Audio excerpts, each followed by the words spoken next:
दोस्तों नमस्कार। मैं पहले दिन से एक बात कह रहा हूं कि अमेरिका के राष्ट्रपति ट्रंप साहब की निगाहें भारत के खेती के क्षेत्र पर है। उनको भारत में 1.5 बिलियन करीब 150 करोड़ लोगों का बाजार दिख रहा है। वो चाहते हैं कि इस बाजार का फायदा अमेरिका के किसानों को मिले, क्योंकि इतना बड़ा बाजार दुनिया में और कोई दे नहीं सकता। दूसरी तरफ अमेरिका का जो ट्रेड डेफिसिट है एग्रीकल्चर में, वो करीब $40 बिलियन के आसपास है। इसलिए उनको ये प्रायोरिटी पे समझना होगा कि अगर अपने किसानों की उनको सब्सिडी कम करनी है और उनको अच्छे रेट दिलाने हैं, तो अमेरिका के किसानों के लिए उनको नए बाजार तलाशने होंगे और भारत से अच्छा कोई बाजार मिल नहीं सकता। अब सबसे इंपॉर्टेंट बात यह आती है कि इन सब के पीछे उनका क्या तर्क है, और यह समझना बहुत जरूरी है। इसीलिए अगर आप ट्रंप साहब का जो लेटेस्ट एग्जीक्यूटिव ऑर्डर है, जहां पे उन्होंने रेसिप्रोकेटिंग टैरिफ की बात करी है कि अगर आप हमारे प्रोडक्ट्स पे टैरिफ लगाएंगे तो हम आपके प्रोडक्ट्स पे भी टैरिफ लगाएंगे, इसीलिए बार बार उन्होंने अपनी इलेक्शन स्पीच में और प्रेस वार्ताओं में इस बात को कहा है कि जो भारत है वो टैरिफ किंग है। अब वो क्यों कह रहे हैं और खासकर एग्रीकल्चर को क्यों टारगेट कर रहे हैं, आज हम इसकी चर्चा करेंगे। और दूसरा, जब वो टैरिफ की बात कर रहे हैं और अगर मान लीजिए भारत सरकार दबाव में आकर बाकी राष्ट्रीय हितों को ध्यान में रखते हुए अगर एग्रीकल्चर में टैरिफ कम करने का सोचती भी है, तो उसके इम्प्लीकेशंस क्या होंगे उसको समझना भी जरूरी है। मोदी साहब के लिए ये बहुत बड़ी चुनौती है, क्योंकि जिस तरह से हिंदुस्तान के अंदर एग्रीकल्चर एक बहुत बड़ा पॉलिटिकल मुद्दा भी है और साथ ही साथ भारत के जो किसान हैं उनकी आमदनी को लेकर भी एक चुनौती है, तो इसीलिए ये बात समझनी होगी कि ये मुद्दा आसान नहीं है। ऑपोजिशन चाहे तो मोदी साहब को घेर सकती है, लेकिन इस चुनौती का रास्ता तो उनके पास भी नहीं है। इसीलिए इस मुद्दे को आज समझना बहुत जरूरी है। सबसे पहले हम ये देखते हैं कि ट्रंप साहब ने भारत के लिए क्या कहा। The US average applied MFN tariff on agriculture product is 5%। जब अमेरिका पूरी दुनिया से खेती के प्रोडक्ट खरीदता है या फूड आइटम्स खरीदता है, एग्रीकल्चर प्रोडक्ट्स खरीदता है, डब्ल्यूटीओ का वो भी मेंबर है, तो करीब टैरिफ जो है वो 5% है। लेकिन जब भारत में कोई agriculture products on an average import होता है, तो भारत का जो टैरिफ है वो है करीब 39%। इस बात को लेकर अमेरिका चिंतित है। मैंने एक वीडियो और बनाया था, उसका लिंक मैं आपको डाल दूंगा कि दुनिया में जो टॉप 6-7 कंट्रीज हैं जिनके टैरिफ बहुत ज्यादा हैं, उनमें से एक भारत है। और जो बाकी 5 कंट्री हैं, अगर उसमें से ईरान को छोड़ दें, तो बाकी सब या तो बिल्कुल ही गरीब देश हैं या आइलैंड कंट्रीज हैं। उनके पास ना बाजार है ना मार्केट है, वहां की आबादी मुश्किल से कुछ लाख है। तो इसलिए हम उनको अगर छोड़ देते हैं, तो ये बात सही है कि आज दुनिया में सबसे ज्यादा अगर एवरेज टैरिफ कहीं है तो वो हिंदुस्तान में। ये हमारी अपनी आर्थिक और राजनीतिक मजबूरियां भी हैं, इसको भी हमें समझना होगा। तो आज जो एक और वीडियो मैं आपके सामने रखूंगा कि उसमें ट्रंप साहब ने जो चुनौतियां दी हैं भारत को, वो क्या हैं और भारत को क्या करना होगा। तो इस वीडियो के बाद शाम तक आपको एक वीडियो और मिलेगा जिसमें वो डिटेल्ड एनालिसिस भी आपको मिलेगा। तो इसके बाद वाले वीडियो को भी आप देखिएगा। दूसरी तरफ जो नॉन एग्रीकल्चर प्रोडक्ट है उसका एक एग्जांपल देखिए कि जब अमेरिका की मोटरसाइकिल भारत आती है तो हम उसमें करीब 100% के आसपास टैरिफ लगाते हैं, लेकिन जब हम भारत से मोटरसाइकिल एक्सपोर्ट करते हैं तो उन पे जो टैरिफ है वो मात्र 2.4% है।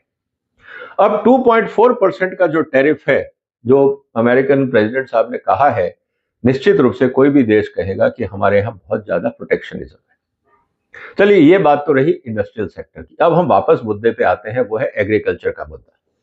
सबसे पहले हम चर्चा करते हैं कि हमारे यहाँ जो एग्रीकल्चर प्रोडक्ट्स हैं उनके दाम कैसे तय होते हैं, और खासकर हम प्राइवेट सेक्टर मार्केट इनएफिशिएंसीज उनको छोड़ देते हैं। हम सीधी सीधी बात करते हैं एफसीआई और उसके प्रोक्योरमेंट सिस्टम को लेकर, जहां पे सरकार की डायरेक्ट दखलंदाजी है और सरकार उस पर काम करना चाहती है। इस बात को हमें समझना होगा। दोस्तों, हिंदुस्तान में जब हम किसानों की आमदनी की बात करते हैं तो एक सबसे बड़ा जो फॉर्मूला है वो है एमएसपी का। अब एमएसपी का फॉर्मूला क्या किसानों को वास्तव में हेल्प कर रहा है या नहीं? क्या वो देश की और किसानों की आर्थिक स्थिति के लिए सही है या नहीं, ये एक अलग मुद्दा है, उसमें मैं जाऊंगा तो फिर आज जो हम फोकस कर रहे हैं इंडिया और अमेरिका के ट्रेड इश्यूज को लेकर, हम उससे भटक जाएंगे। उसके प्रॉब्लम्स क्या हैं वो मैं अलग से आप लोगों को डिटेल में एक्सप्लेन करूंगा। लेकिन आज जो हम बात कर रहे हैं, अगर हम ये मान के चलें कि जो एमएसपी का फॉर्मूला हिंदुस्तान में है, अगर ट्रंप साहब जो कह रहे हैं कि आप अपनी जो कस्टम्स ड्यूटी है, जिसको वो कह रहे हैं कि साहब आप 39% कस्टम ड्यूटी लगाते हो, मान लीजिए हम इनको आधी भी कर दें, अगर हम इसको 20% भी कर दें तो क्या होगा? आज हम इसकी चर्चा करते हैं, क्योंकि जैसा उन्होंने कहा कि साहब 5% हम लगा रहे हैं तो आप भी 5 लगाओ। मुझे लगता है कि अगर ऐसा हुआ तो एक बहुत बड़ा बवाल हिंदुस्तान में आ जाएगा। मैं कह रहा हूं चलो हम ट्रंप साहब की पूरी बात नहीं मानते, आधी बात मानते हैं। हम ऑलमोस्ट 40% से करीब 20% आ जाते हैं, 25 आ जाते हैं। उस स्थिति में क्या होगा? आज वही चीज आंकड़ों के साथ मैं आपको दिखाऊंगा, ताकि आप खुद इस बात को लेकर एनालाइज करें कि आने वाले दिनों में भारत सरकार की कृषि क्षेत्र से संबंधित नीतियां क्या होंगी।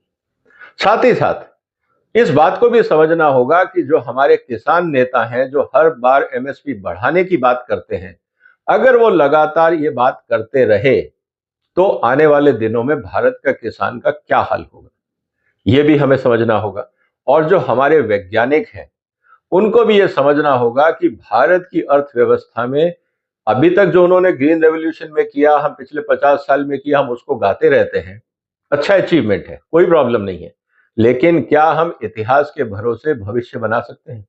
जो चैलेंजेस, चुनौतियां हमारे सामने हैं, क्या हमारे वैज्ञानिक उन चुनौतियों को लेकर इस देश की जरूरतों के हिसाब से अपनी रिसर्च करेंगे, या सिर्फ रिसर्च पेपर प्रमोशन और इंक्रीमेंट और इंसेंटिव के लिए होगा? ये बहुत बड़ा सवाल है। मैं ये सवाल इसलिए उठा रहा हूं क्योंकि पार्लियामेंट में मंत्री जी ने कहा कि हमने 60,000 नए बीज पैदा किए हैं। किसको चाहिए 60,000? आप हिंदुस्तान को सिर्फ 60 अच्छे बीज दे देते, 1000 गुना पैसा कम लगता और देश का भविष्य बदल जाता। लेकिन ये जो होड़ लगी हुई है कि हर बार हम एक नया बीज निकालेंगे क्योंकि उसी से प्रमोशन इंसेंटिव होगा, यूनिवर्सिटी काम कर रही है या नहीं उसी कागज पे निर्भर करेगा, मुझे लगता है ये सोच बदलनी होगी, क्योंकि इससे देश का कोई फायदा नहीं हो रहा है। ये सिर्फ इंक्रीमेंट और प्रमोशन तक बात आके रुक जाती है। कईयों को बुरा लगेगा, लेकिन राष्ट्र हित में हमें कड़वी सब बातों को भी एक्सेप्ट करना होगा। तो जब हम बात कर रहे हैं दोस्तों एमएसपी की, तो एमएसपी में आज देखिए क्या हालात है। हम लगातार एमएसपी बढ़ाते जा रहे हैं। इस ग्राफ को ध्यान से देखिएगा, क्योंकि मैं आपको कुछ और ग्राफ दिखाऊंगा और आपको काफी सदमा भी लगेगा, आप चौंकेंगे कि भी ऐसा क्यों होता है। और यही हकीकत है बाजार की। मैं हमेशा कहता हूं कि देखिए बाजार झूठ नहीं बोलता, बाजार में जो होता है वो हमारे सामने होता है।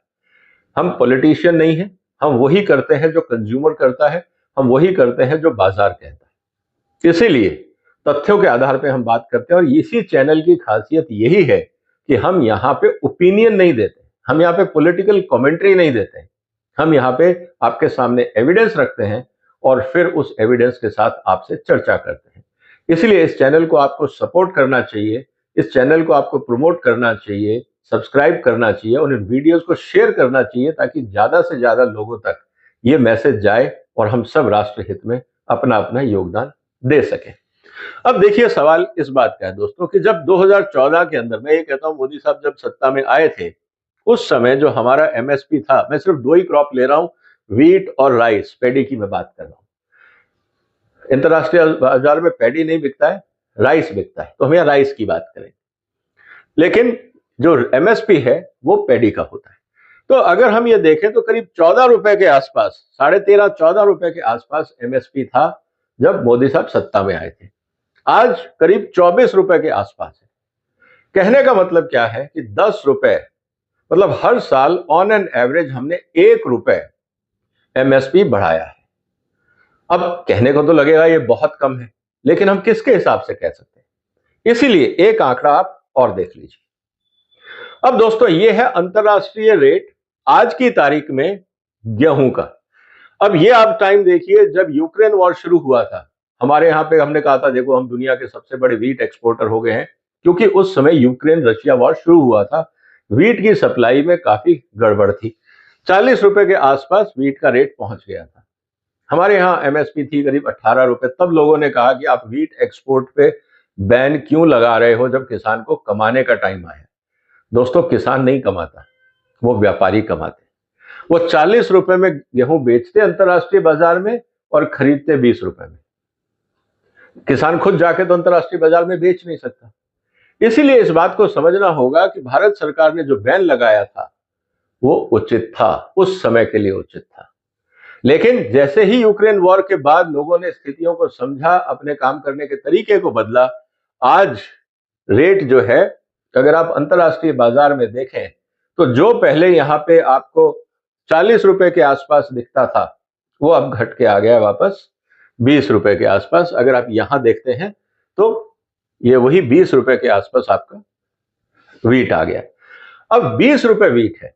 हमारे यहाँ एमएसपी जो है वो जो डिक्लेयर करी है भारत सरकार ने वो है 24 रुपए। हम ऑलरेडी 20% दुनिया से महंगे हैं। फिर उस पे आप पंजाब जैसे राज्यों में जो हैवी मंडी टैक्स है वो 8-10-12% कुछ भी लगाते हैं, कोई लॉजिक नहीं है, क्योंकि मंडी टैक्स उनका एक सबसे बड़ा सोर्स ऑफ इनकम है और मंडी कमीशन वहां के आड़तियों का सबसे बड़ा सोर्स ऑफ इनकम है। और वो दोनों कौन देता है? एफसीआई। टैक्स पेयर के पैसे से पंजाब सरकार मजे कर रही है, पंजाब का आड़तिया मजे कर रहा है। नहीं तो इतना ज्यादा कमीशन लगाने की जरूरत क्या है? जब खरीदार फिक्स है, एफसीआई को लेना है, तो इसमें व्यापारी का क्या रोल है? अगर बाकी देश के व्यापारी सस्ते में काम कर सकते हैं तो पंजाब का व्यापारी इतना ज्यादा कमीशन क्यों लेता है और पंजाब की सरकार इतना कमीशन क्यों लेती है, वो एक अलग चर्चा का मुद्दा है। लेकिन जब 20 रुपए है, अब इसमें आप मंडी टैक्स जोड़ दीजिए, भाड़ा जोड़ दीजिए, आप कम से कम और कुछ नहीं तो आसानी से जो एफसीआई का आंकड़ा है वो 14% है। 14% का मतलब है इसमें 2-2.5 रुपए आप और जोड़ दीजिए, तो लैंडेड प्राइस क्या बैठा? लैंडेड प्राइस इसमें 2.5 रुपए आप और जोड़ देंगे तो हिंदुस्तान में जो वीट है वो करीब 27 रुपए बैठ रहा है। अंतरराष्ट्रीय बाजार में 20 रुपए के आसपास है। मान लीजिए उसमें आप 2 रुपए आपने उसमें भी भाड़ा जोड़ दिया, 27 का 20 का हो गया 22। आज भी 5 रुपए का डिफरेंस है। 5 रुपए का डिफरेंस है। अगर आपने कस्टम ड्यूटी मान लीजिए 10% कर दी तो क्या होगा? 22 के ऊपर 10% जोड़ दीजिए, 2 रुपए और जोड़ दीजिए, आपका रेट आके बैठ जाएगा। अंतरराष्ट्रीय वीट साउथ इंडिया में तमिलनाडु, कर्नाटक, महाराष्ट्र, जहां पे कोस्टल बेल्ट है, पोर्ट्स हैं, वहां पे अंतरराष्ट्रीय वीट ऑस्ट्रेलिया से, कनाडा से, अमेरिका से, बाकी देशों से शायद 25 रुपए से कम में उनको उनके घर तक मिल जाएगा। अब मुझे ये बताइए कि जब 25 रुपए उनको अंतरराष्ट्रीय क्वालिटी का वीट उनके घर तक मिल रहा है, तो पंजाब की मंडी में 27 रुपए खरीद के भाड़ा दे के ले जाने का क्या औचित्य है? क्या कोई खरीदेगा पंजाब के किसान से, हरियाणा के किसान से, यूपी के किसान से? कोई व्यापारी खरीदेगा? वो तो अंतरराष्ट्रीय बाजार से माल उठाएंगे। अब ये तो इस साल की बात है, अगले साल आप 1 रुपए रेट और बढ़ाएंगे। दूसरी तरफ हमारा तो जो एमएसपी का ग्राफ है वो तो लगातार बढ़ता जाएगा, इस बात को आपको समझना होगा। ये आज यहां है, अभी और बढ़ेगा, लेकिन अंतरराष्ट्रीय बाजार कैसे चलता है? ऊपर गया, नीचे आया, तो क्या होगा? हर साल एमएसपी बढ़ेगा, हम बाजार से बाहर होते जाएंगे। इस बात को आपको समझना होगा। हाँ, दुनिया हमसे कब खरीदेगी? जब दुनिया में समस्याएं आ जाएंगी, तो वो कहेंगे हमें दे दो। तो वो कब आई? पिछले अगर आप 5 साल का ग्राफ उठा के देखें तो 1 या 2 बार। अगर आप 1 साल को छोड़ दें तो बाकी सब जगह अंतरराष्ट्रीय स्तर पर हम दुनिया से महंगे हैं। अब इसको और थोड़ा क्लोजली ले लेते हैं। यही बात मैं दोबारा कह रहा हूं कि पिछले 1 साल का आप ग्राफ देखिए, लगातार डाउनवर्ड ट्रेंड में, 1 साल से लगातार वीट के दाम नीचे जा रहे हैं और हमारे यहां एमएसपी ऊपर जा रहा है। ये ग्राफ कब तक चलेगा? उस पर दबाव ये है कि कस्टम ड्यूटी कम करो। तो दोस्तों, आप समझ सकते हैं कि चुनौतियां क्या हैं। ये तो थी वीट की कहानी। अब मैं आपको पैडी की कहानी बता देता हूं। पैडी जो कहानी है वो है 23 रुपए का आपके पास पैडी का एमएसपी है। 65% उसमें से चावल निकलता है। अगर आप 65% कर दें तो वो बैठता है एमएसपी। अगर मैं पैडी की जगह राइस की एमएसपी लूं तो जो रॉ मटेरियल प्राइस है वो बैठता है 35 रुपए। फिर उसमें आप मिलिंग चार्जेस, मंडी फी, टैक्सेस, भाड़ा, लेबर जोड़ जाड़ दें तो उसमें 2-3 रुपए आपको और जोड़ने पड़ेंगे। तो 40 रुपए के आसपास इससे सस्ता आपको हिंदुस्तान में अगर एमएसपी पे चावल बिक रहा है तो 40 रुपए से सस्ता आपको चावल नहीं मिल सकता। अंतरराष्ट्रीय बाजार में अगर आप ध्यान दें तो अंतरराष्ट्रीय बाजार में 42 रुपए का चावल। अंतरराष्ट्रीय बाजार और भारत का बाजार लगभग बराबर आ चुके हैं। इसीलिए हमारे यहां से आज चावल एक्सपोर्ट होता है, क्योंकि हमें लगता है कि कभी ना कभी, आप ये देखिए, घटते हुए रेट 55 रुपए से घट के आज हमारा चावल अंतरराष्ट्रीय बाजार में आ गया करीब 42 रुपए। अब इस स्थिति में क्या होगा? इस स्थिति में यह होगा कि अगले साल जब आपने पैडी का रेट बढ़ाया, आप अंतरराष्ट्रीय बाजार से महंगे हो जाएंगे, आपका चावल एक्सपोर्ट जारी रहेगा। ये बात समझने की है। और दूसरी तरफ अगर यही चाल रही तो अगले 5 साल में हम कहां पहुंचेंगे, ये भी आज एक बात समझने की। इसका मतलब क्या है कि एग्रीकल्चर में हर साल हम दुनिया में महंगे होते जा रहे हैं, इसीलिए इसका असर हमारे एक्सपोर्ट्स पे पड़ रहा है। अब इसका रास्ता क्या है? रास्ता बहुत कॉम्प्लिकेटेड है, आसान नहीं है। अब जो मैं आपको कहने वाला हूं उसको लेकर बहुत सारे लोग विचलित होंगे और ये कहेंगे कि नहीं, आप किसान विरोधी हैं। देखिए, आपके कहने से बाजार नहीं बदलता, मेरे सोचने से बाजार नहीं बदलता। आप कहें तो मैं बहुत सारी तारीफ कर दूं कि नहीं, बहुत अच्छा चल रहा है, कोई दिक्कत नहीं है, किसी की तारीफ करने में कोई टैक्स नहीं लगता, लेकिन क्या उससे समस्या का समाधान होता है? अब समस्या का समाधान क्या है, इस पे थोड़ी सी अगर हम चर्चा कर लें तो शायद फायदा होगा। अब सवाल इस बात का है कि स्वामीनाथन फॉर्मूला क्या बोलता है? कॉस्ट प्लस 50%, जितना लागत लगे उस पर 50% जोड़ दो। मतलब मैं जितना इनएफिशिएंट हूं, मेरी कॉस्ट ऑफ, मैंने खराब बीज का इस्तेमाल किया, खराब पेस्टिसाइड का इस्तेमाल किया, मैंने काम ढंग से नहीं किया, मेरी लागत हो गई मान लीजिए 30 रुपए किलो। अब एमएसपी का वो फॉर्मूला जो स्वामीनाथन साहब ने कहा कि भाई विजय की कीमत 30 रुपए किलो है, आप उसको 45 रुपए दे दो। और एक किसान जिसने मेरे से भी ज्यादा खराब किया, मैंने चलो काम चोरी करी, मैंने 30 रुपए में काम किया, उसने 40 में किया। अगर मैं स्वामीनाथन फॉर्मूले को एक्सटेंड करता हूं तो वो कहता है कॉस्ट प्लस 50%, मतलब उसको मिलेंगे 60 रुपए, 40 रुपए लागत, 50% ऊपर। मैं उससे बेहतर था, मैंने अपनी कॉस्ट को कंट्रोल रखा, मुझे मिले 45 रुपए। उसने काम नहीं किया, उसकी कॉस्ट ऑफ प्रोडक्शन ज्यादा थी, उसको मिले 60 रुपए। कहीं ये फॉर्मूला दुनिया में चलता है? अब आप कहेंगे एवरेज कर लेते हैं। एवरेज कितना हुआ? मेरा 30 था, उसका कॉस्ट ऑफ प्रोडक्शन 40 था, एवरेज हुआ 35। मेरे को ज्यादा फायदा हो गया, मैं इनएफिशिएंट था, मतलब मैं कंपैरेटिवली एफिशिएंट था। जो इनएफिशिएंट था वो हो गया, उसको 5 रुपए का नुकसान, वो शोर मचाएगा कि आपका एमएसपी का फॉर्मूला गलत है। यही हिंदुस्तान की किसान की राजनीति है, इस बात को आपको समझना होगा। तो जहां जहां पे आप इनएफिशिएंट हैं वहां वहां पे हंगामा जारी रहेगा।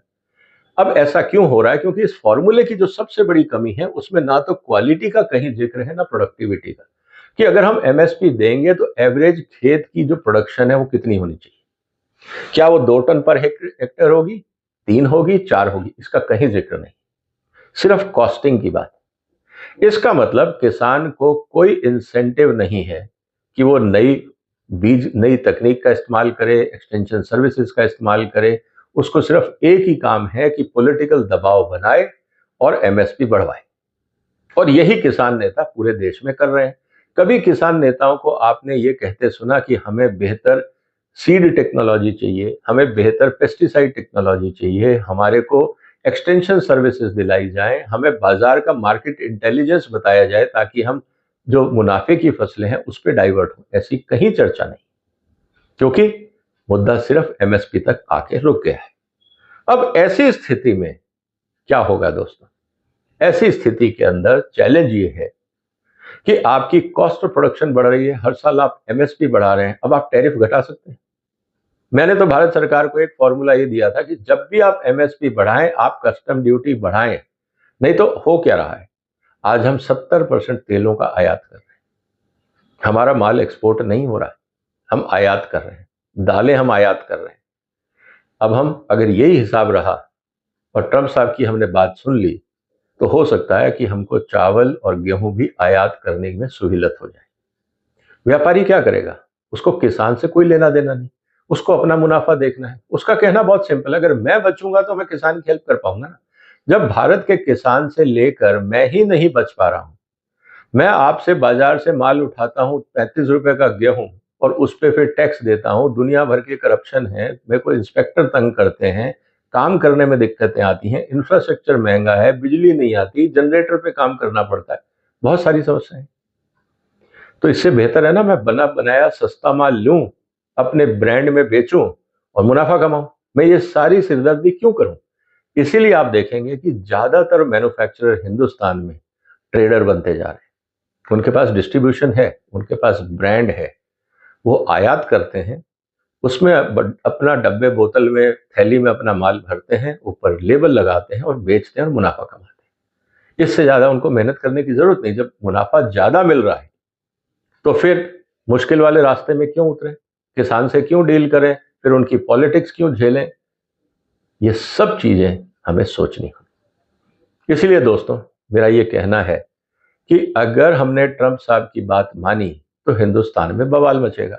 अगर हमने बात नहीं मानी तो हमारे पे जो डिप्लोमेटिक और इंटरनेशनल प्रेशर्स हैं वो बढ़ेंगे। तो रास्ता क्या है? रास्ता एकमात्र है, क्या हम अपने यहाँ पे कॉस्ट ऑफ प्रोडक्शन कम कर सकते हैं? मतलब क्या हम अपने काम करने के तौर तरीके को बदल सकते हैं? क्या हम क्वालिटी, एफिशिएंसी और प्रोडक्टिविटी पे ध्यान दे सकते हैं? इसके अलावा और कोई रास्ता नहीं है, चाहे आप खेती में हो या किसी भी क्षेत्र में हो। अगर आप ये नहीं कर पाए तो मुश्किलें बढ़ेंगी। तो आप अपने व्यापार में जाइए, अपनी कंपनियों में ये वीडियो को डिस्कस करिए और बेंचमार्किंग करिए कि आपको बेंचमार्किंग से क्या फायदे होंगे कि अगर अंतरराष्ट्रीय बाजार में 20 रुपए का माल बिक रहा है तो मेरे यहाँ पे कॉस्ट ऑफ प्रोडक्शन 40 क्यों है? कुछ नेचुरल फैक्टर हो सकते हैं, कुछ क्लाइमेटिक फैक्टर हो सकते हैं, लेकिन यही तो काम रिसर्च का है कि उन चुनौतियों को कैसे निपटा जाए। आपको क्या लगता है दोस्तों, ये जो दबाव पड़ रहा है भारत पे, क्या इससे भारत का शॉर्ट टर्म में तो नुकसान होगा, लेकिन लॉन्ग टर्म में या मीडियम टर्म में क्या हम सुधरेंगे? क्या देश का उद्धार होगा इस दबाव में? आज सवाल ये है।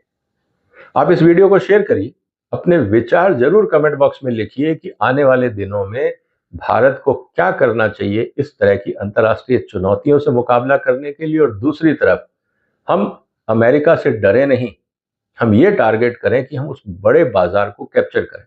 वो प्रॉफिटेबल बाजार है, बहुत सारे बाजार हैं जो प्रॉफिटेबल है, क्या हम उसको कैप्चर कर सकते हैं? उसके लिए रणनीति क्या होगी, इस पे विचार करना होगा। आपके जो भी विचार हैं कमेंट बॉक्स में लिखिए, इस वीडियो को शेयर करिए, इस चैनल को सब्सक्राइब करिए। फिर मुलाकात होगी एक और महत्वपूर्ण मुद्दे के साथ। तब तक अपना ध्यान रखिएगा। फिलहाल वंदे मातरम।